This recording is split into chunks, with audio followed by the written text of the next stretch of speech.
Welcome to the Virginia Hospital and Healthcare Association's Patients Come First podcast series. Episodes are available on VHHA.com and on popular podcast hosting apps, including Apple Podcast, Amazon, Spotify, and many others. We're a member of the Public Health Podcast Network, the Virginia Audio Collective, and the Family Podcast Network. Podcast episodes also air each Saturday at noon and Sundays at 10 a.m. on 100.5 FM, 92.7 FM, and 820 a.m. across Central Virginia, 1650 a.m. in Hampton Roads, 105.1 FM, and 1050 a.m. in Lynchburg, and Wednesdays at 1 p.m. on 93.9 FM in Richmond.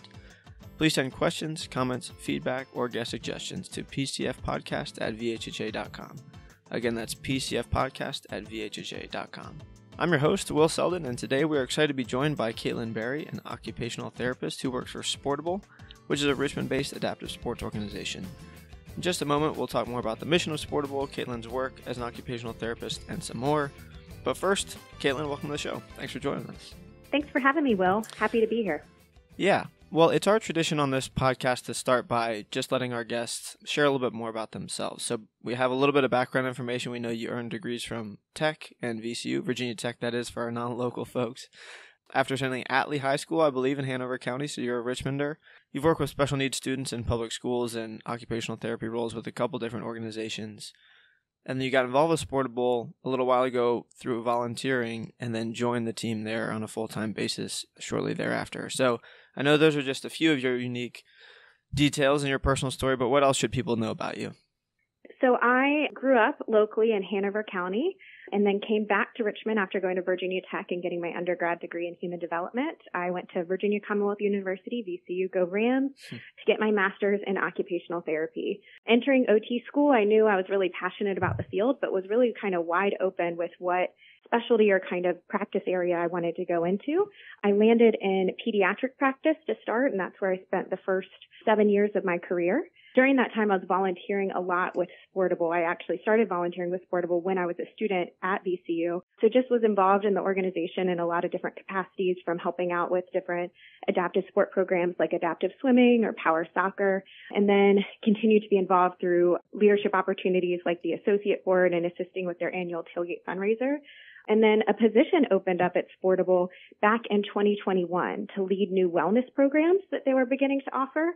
I felt like my OT background would be a good fit, and luckily they thought so too. So I've been at Sportable for about 2.5 years, and I'm just really passionate about, it's been really cool to go from like more clinical-based OT work to something that's more at an advocacy and systems level, where I can really advocate for opportunities for people with disabilities to live healthy, vibrant lives and participate in things out in the community, rather than having my impact limited to a therapy clinic. Well, with a little bit of that background, you shared some information about Sportable, but I wonder if you could just expand on that a little bit. Obviously, it's an adaptive sports organization, been around since 2005, I believe.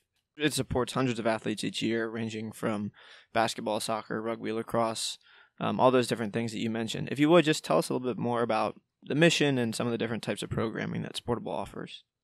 So Sportable was founded right here in Richmond in 2005, and we continue to serve just the Central Virginia area. We are the only Sportable. There's other adaptive sport organizations spread throughout the country like Sportable, but we are the only Sportable.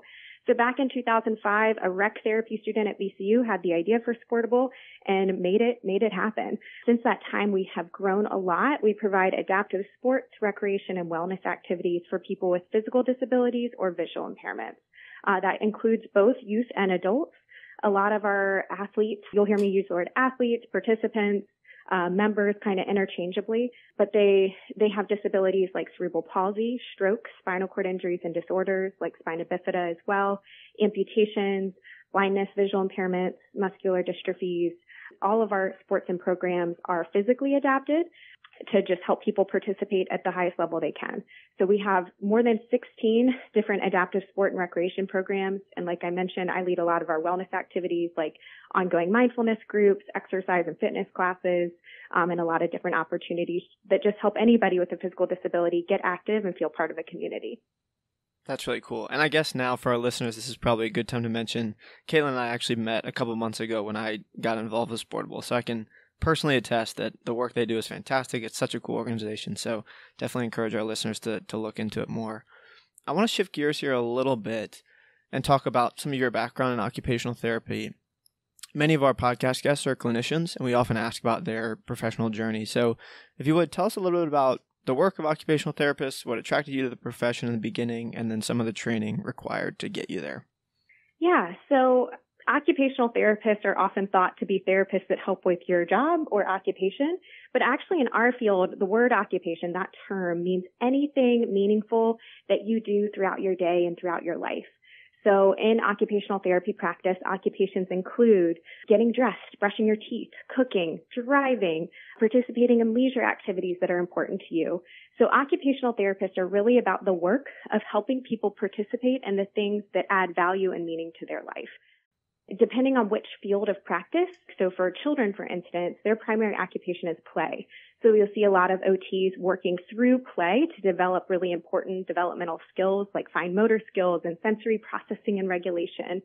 And when working with adults, especially in rehabilitation settings, OTs are often maybe working with a wheelchair user to figure out how they're going to transfer in and out of their car, or how they're going to get dressed now, or how they're going to cook. So we're really about building skills as well as coming up with different adaptations to help people do the things that are important to them. So I love the field of OT. I love just this idea of like helping people engage in their life and facilitating and empowering people to do the things that they enjoy. Again, I was in pediatrics before, so I loved working with kids. I got to play all day. I couldn't believe it was my job in a way, but really was excited at this opportunity to impact at like a more community level. What I was noticing working with youth with disabilities in my previous job is the impact that I can make in the clinic, while important, was not as big as the impact that could be found when people were participating out in the community. One young boy I was working with who I had seen for a while, he had hemiplegic CP, so weakness down one side of his body, and we were working on some different things in the clinic, but he was kind of getting to a place that he was pretty independent, and we were kind of figuring out what's next. He started to engage with Sportable in a soccer program we have called CP Soccer, and I happened to come out and volunteer with that program too. And I was able to see just how much more holistically he was able to develop skills in that like natural environment of just engaging in soccer with peers. He let me know that that was the first time he had ever met another child that had the same disability as him and wore an AFO on one leg. It was also a chance where he met an adult who had a similar disability to him and saw that that adult was married, had a job, was driving, like just could see what was possible. So it really helped develop his confidence, his hope, his esteem, his disability acceptance, as well as worked on those coordination and balance and mobility and strength skills that we were trying to focus on in the clinic, but through like an occupation where he was participating much more kind of normally with his peers, right? And so I just saw so much power in that and really wanted to be kind of a part of driving that working at Sportable. So these days at Sportable, one of the things I kind of bring my OT brain to beyond just the leading of wellness programs and different wellness groups is I also talk to all of our new athletes. So anybody interested in our programs, I follow up with a phone call, talk to them about their skills and abilities, and then match them up using my like OT brain of like, okay, this is what their goals are. This is what their mobility is like. Here's the just right fit for them to get started and get active with us. And then I help guide them along in their journey with what they can try next related to their goals and what makes sense for them. That's super cool. And it's clear the value that someone with your background and skill set provides to an organization like Sportable. I want to sort of drill down on that a little bit. This is a perfect transition to this next topic. A conversation that you and I had a couple of weeks ago really struck me when you spoke about some of those impacts that you were just talking about with Sportable, or that Sportable programs have on athletes. So from a clinical perspective, I wonder if you could talk about, and you mentioned that, you know, the clinical setting is really important and it helps folks progress as well, but I wonder if you could talk about some of the distinct benefits that Sportable programs provide that may be slightly different from traditional therapies. And obviously you have experience in both sort of arenas. So I wonder if you could just sort of linger on that a little bit and talk about some of the distinctions there. Yeah. So another kind of hat I wear, Sportable is a nonprofit. So all of us are doing a little bit of a lot of different things. Is I do help lead our different assessments and things to track athlete progress over time. And so we do see things like improved mobility and strength and better sleep and all these other health indicators. But I would say the most transformation happens in this connection to a peer community.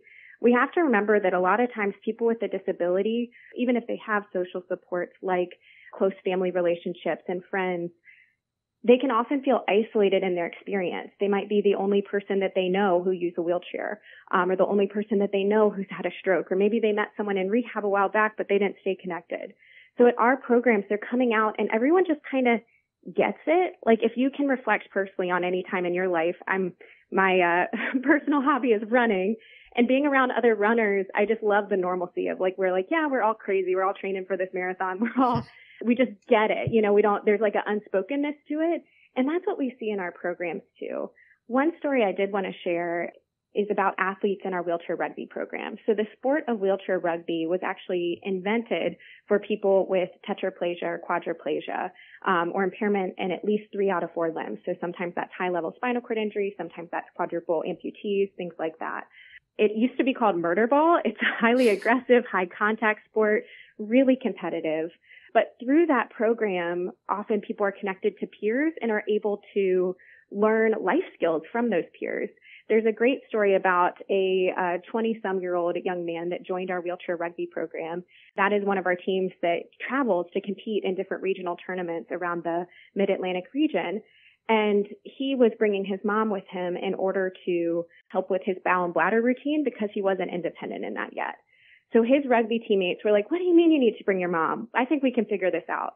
So lovingly, they locked him in a bathroom after telling him, hey, here's the cast supplies I use. Here's how I do it. Here's how I figure it out. And they locked him in a bathroom with all the supplies. And lo and behold, he figured it out and then became independent in that self-care task and was able to travel independently without needing his mom to be present for his bowel and bladder routine. As a therapist, like that is just so meaningful on a variety of levels, from just like the peer support, the disability acceptance, as well as like promoting that independence. It's just really, really important, really transformational. Yeah. And it sounds like he only got that experience because he was in a program like the ones that Sportable offer where, like you said, there's that sort of peer-to-peer connection. And that's really unique. So that's fantastic. Go I'll ahead. mention there too, as therapists, we often learn some of our best like tricks and hacks for different adaptations and ways of doing things from our patients, from our clients. And we'll pass those stories along or tips along from patient to patient. But sometimes when you can connect the patients directly with that peer support, it's really important. I'm thinking of another story of a woman who is a recent below knee amputee. She was really having some trouble with the way she was doing her shower transfer, which was the way that she was trained to do it in rehabilitation, but it actually led to a fall. And she was like, this just isn't working for me. I think I need a shower prosthetic. I got to figure something else out. And she talked to another amputee and he's like, oh, actually, this is how I do it. And she started doing it that way.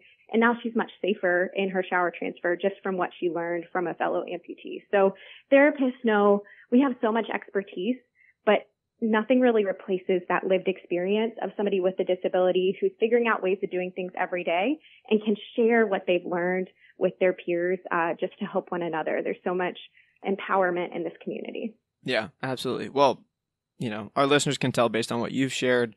I can attest Sportable is a fantastic organization. Y'all do fantastic work for people all across Virginia and the surrounding areas. So if you're interested in learning more about how to get involved with the work they do, we certainly encourage everyone to do that by visiting sportable.org. That's sportable.org.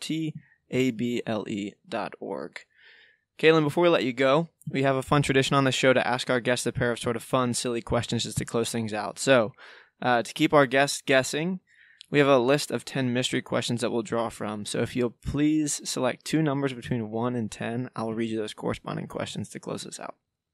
Let's go with 7 and 8. Okay, 7 and 8. Number 7.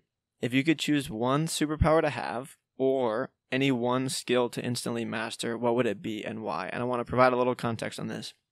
So the superpower question is obviously a timeless classic, but I wanted to throw a little twist in there with the any one skill to instantly master, because a lot of folks would say like, it's not a superpower, but like I've always wanted to learn how to play the piano or something like that. So if you want to go that direction too, you can. No, I think I'm going with superpower flying. That's what I always say too.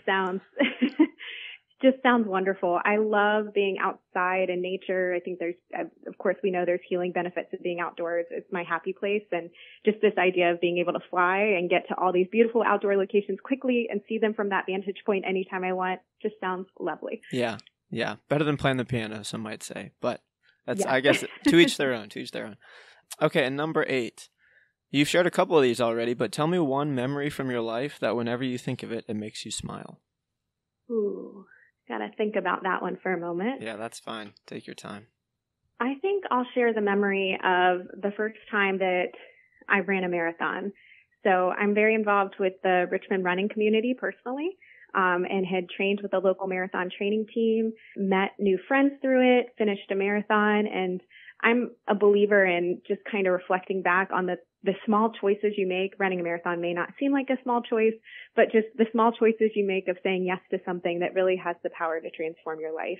And personally for me, I've just seen so many benefits from the way I've been able to be physically active through marathon running and how it's changed my life through the new social connections and friendships I have through it. So I look back and just think of that version of me that was so intimidated by this distance and couldn't believe I was going to try this, and feels really proud that I made that leap to try it, and just how that challenged me and has led to so much beauty in my life. I love that. That's awesome.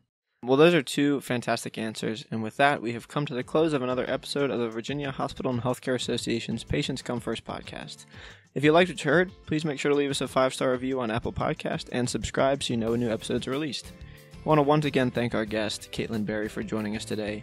So, Caitlin, thanks so much. It's been a real pleasure. Thank you, Will.